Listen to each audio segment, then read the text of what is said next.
વિનુભાઈ દવા અમારા ભારતીય જનતા પાર્ટીના સિનિયર કોર્પોરેટર છે.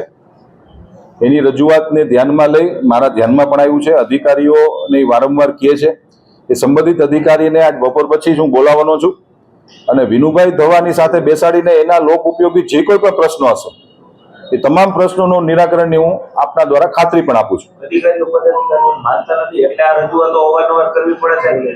અધિકારી રાજ ચાલે છે. બિલકુલ અધિકારી રાજ નો ચાલે. લોકશાહીમાં હંમેશા ચૂંટાયેલો જનપ્રતિનિધિઓ કાર્ય કરતા હોય છે.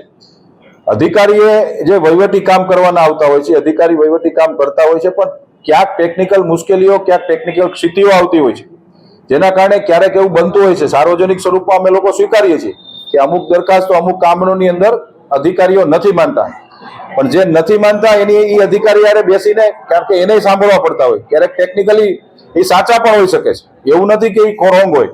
એમ અમારા પદાધિકારી કે અમારા ચૂંટાયેલા જનપ્રતિનિધિ પણ સાચા હોઈ શકે.